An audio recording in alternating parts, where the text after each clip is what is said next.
Mayroon kang emergency fund. 3 beses mo na itong sinimulan. 3 beses na nawala. At ngayon, tinatanong mo ang sarili mo kung may mali sa'yo, kung bakit hindi mo kayang gawin ang isang bagay na sabi ng lahat ay simple lang. Wala kang mali. Mali lang ang sinabi sa'yo. Ako si Jose, at ito ang Jose Invests, ang channel para sa mga Pilipinong gustong talunin ang kahirapan gamit ang tamang kaalaman sa pera. Ang emergency fund ay isa sa pinaka-standard na advice sa personal finance. Mag-ipon ng 3 hanggang 6 na buwang gastos. Ilagay sa high-yield savings account. Huwag galawin maliban sa emergency. Simple, malinaw, at para sa karamihan ng Pilipino, hindi gumagana. Hindi ito dahil tamad tayo. Hindi ito dahil walang disiplina. Ito ay dahil ang salitang emergency sa bansa natin ay ibang-iba ng kahulugan kaysa sa ibang bansa. Dito, lahat ay emergency. Ang enrollment ng kapatid, ang ospital ng lolo, ang kasal ng pinsan na mahal mo kahit hindi mo gusto ang nobyo niya. Ang pera na nakalagag para sa emergency ay pera na nakalagag para sa lahat. Ngayon, ipinapakilala ko sa inyo ang isang alternatibong paraan ng pag-iisip tungkol sa savings. Hindi bago ang konsepto, bago lang ang pangalan at ang enerhiya na kasama nito. At pagkatapos ng video na ito, mauunawaan mo kung bakit mas mabilis kang makakabuo ng financial cushion kapag may tamang dahilan ka, hindi lang tamang label. Kung bago ka sa channel na ito, mag-subscribe na habang nanonood ka. Lagi kaming nag-uusap ng mga bagay na hindi tinuturo sa school.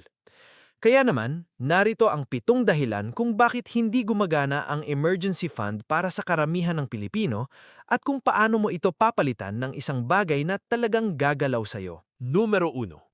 Ang emergency fund ay walang muka at kaya nga niya ito laging natatalo. Pakinggan mo to.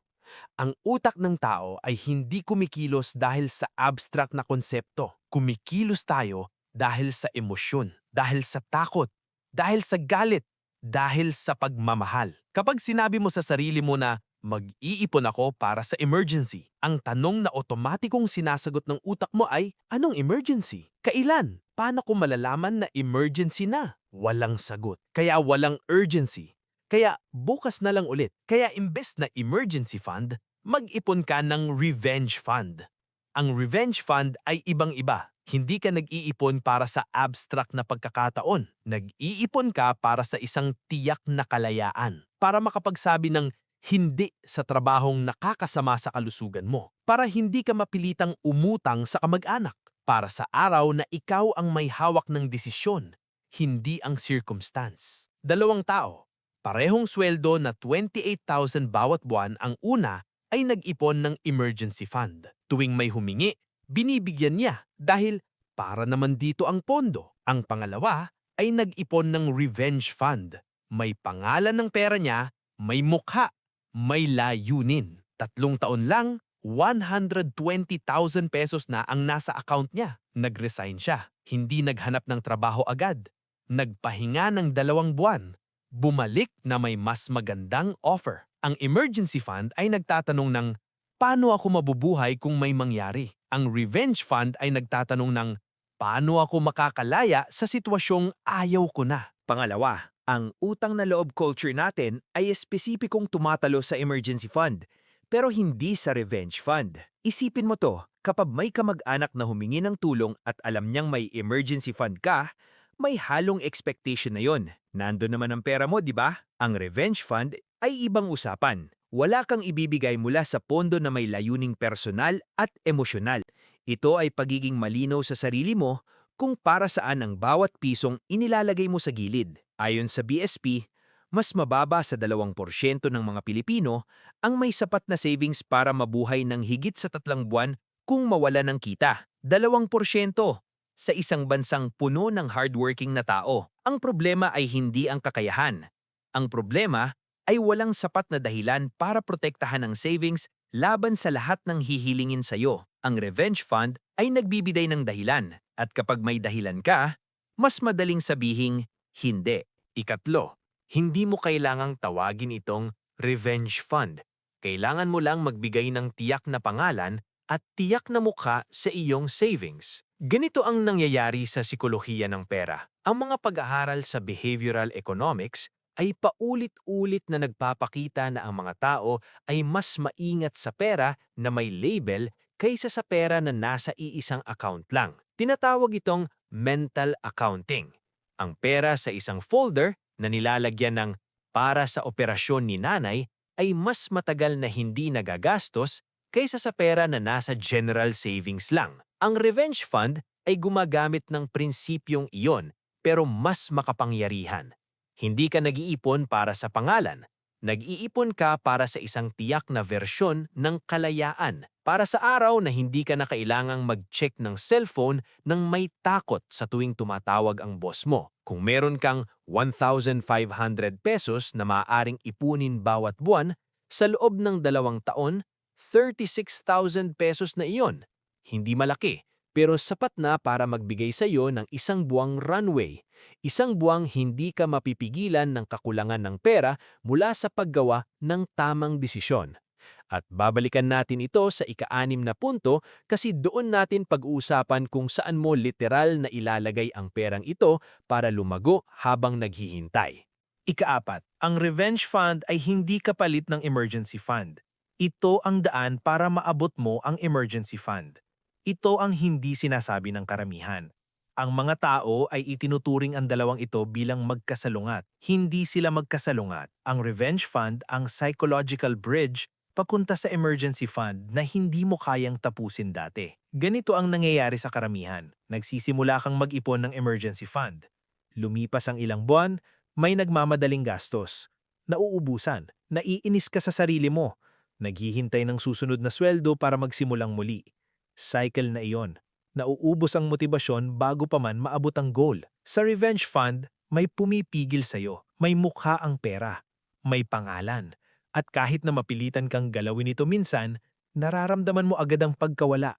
Hindi abstract na na-drain ng emergency fund ko. Personal ito. Nabawasan ang pondo ko para sa araw na makakalaya na ako. Ang sakit ng pagkawala ay mas malakas kaysa sa kasiyahan ng pagkamit. Gamitin mo yan. Ka-invests. Kung isa ka sa mga naghahanap kung paano simulan ng tamang savings habit, may video kami tungkol sa 5 ipon hacks para makaabot ng 100,000 pesos kahit maliit ang sweldo.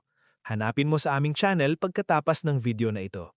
At siguraduhing nakasubscribe ka na para hindi mo mapalampas ang mga ganitong content. Ika-5, ang tamang halagang sisimulan mo ay hindi 50,000 pesos. Ito ay 15,000 pesos. At ito ang nakakatakot na parte. Maraming Pilipino ang hindi nagsisimula ng savings dahil ang target ay masyadong malaki para maging totoo. Mag-ipon ng 3 buwang gastos. Para sa isang taong kumikita ng 25,000 pesos bawat buwan at nagbabayad ng renta, pagkain at padala sa probinsya, ang 3 buwang gastos ay maaaring 75,000 pesos hanggang 90,000 pesos. Hindi mo makikita ang dulo ng tunnel, kaya hindi ka nagsisimula. Ang 15,000 pesos ay ibang usapan. Ito ay isang buwang kaya mong hindi magtrabaho kung kinakailangan. Ito ang pinakamaliit na antas ng kalayaan. At kapag nakaabot ka na rito, mas madaling ituloy papunta sa 30,000 pesos, tapos 50,000 pesos. Tapos, sa buong 3 buwang cushion. Simulan mo sa maliliit na panalo. Ang momentum ay mas mahalaga kaysa sa laki ng ambisyon sa simula. Ika-6, ilagak ang revenge fund sa isang account na hiwalay. At piliin ang account na may pinakamataas na interest na may access pa rin. Hindi mo ito ilalagak sa ilalim ng unan. Hindi rin ito ilalagak sa parehong account ng iyong payroll. Kung magkasama sila, hindi mo makikita ang hangganan. At kapag hindi mo nakikita ang hangganan, mas madaling lampasan. Ang mga digital banks tulad ng CIMB, Tonic at Maya ay nagaanok ng interest rates na mas mataas kaysa sa tradisyonal na bangko. Mula sa 2 hanggang sa higit sa 4% bawat taon para sa regular savings. Hindi ito investment returns, pero lumalago ang pera habang nanghihintay. Ang 15,000 pesos mo sa isang taon ay maaring maging 15,600 pesos nang hindi mo ginagawa ang kahit ano. Buksan ang account. Bigyan ito ng pangalan kung may feature ang app para doon. Kung wala, isulat mo sa isang papel na nakalagay sa refrigerator. Gawing totoo ang pangalan ng iyong kalayaan. Ikapito, ang pinakamapanganib na araw para sa iyong revenge fund ay hindi ang araw na humingi ang pamilya mo. Ito ang araw na maari ka na palang bumalik sa dati. Pakinggan mo to ng mabuti. Maraming tao ang nakakapagtayo ng savings, pero kapag umabot na sila sa isang level ng comfort, nagsisimulang gumastos ulit. Okay na naman ako, pwede na mag-relax. At doon nagsisimulang maubos ang ginawa nila sa nakaraang 6 na buwan. Ang revenge fund ay hindi lang para sa pagkuha ng bagay, para din sa pagpapanatili ng mentalidad na ang kalayaan ay mas mahalaga kaysa sa agarang kasiyahan. Kapag naabot mo na ang 15,000 pesos, ang tanong ay hindi, saan ko ito gagastusin? Ang tanong ay, anong susunod na level ng kalayaan ang gusto kong abutin? Pamilyar ba ito sa inyo? Ang pakiramdam na kumikita ka na ng as malaki, pero parang hindi naman nagbabago ang buhay mo? Babalikan natin yon sa hiwalay na video. Kasi malaking paksa iyon na kailangan ng sariling spasyo. Nanatili ka pa rin? Magaling. May bonus ako para sa iyo. Ito ang hindi sinasabi ng karamihan tungkol sa emergency fund at revenge fund. Ang totoong layunin ng savings ay hindi seguridad.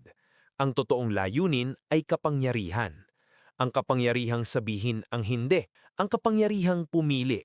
Ang kapangyarihang huwag umasa sa kahit sino para mabuhay. Sa bansang tulad ng Pilipinas, kung saan ang sistema ay hindi palaging sa panig ng ordinaryong tao, kung saan ang trabaho ay maaaring mawala sa isang oras, kung saan ang pamilya ay maaaring maging pinakamagandang bagay at pinakamalaking financial burden sa parehong araw, ang savings ay hindi lang financial tool. Ito ang taming bagay na nagbibigay sa iyo ng karapatang magdesisyon para sa sarili mo. Huwag hayaang sabihin ng sinuman na maliit lang yan. Kahit 500 pesos kapag may pangalan na yon at may layunin, sinimulan mo na ang pinakamahalaga. Kung nanood ka hanggang dito at handa ka nang simulan ang iyong revenge fund ngayon, i-comment mo ang salitang kalayaan sa baba. Alam ko na sino sa inyo ang seryoso. Salamat sa inyong oras mga ka-invests. Kung may natutunan kayo kahit isang bagay ngayon, i-share mo ito sa isang kaibigan o kasama sa trabaho na lagi mong naririnig na nagsasabing, wala akong naiipon. Mas malaking tulong yan kaysa sa anumang regalo. May video din kami tungkol sa kung paano mo palalakasin ang iyong savings kahit minimum wage ka pa lang. Hanapin mo iyon sa aming channel bilang susunod na panood. Hanggang sa muli, mag-ipon tayo. Mag-invest tayo para sa mas magandang bukas.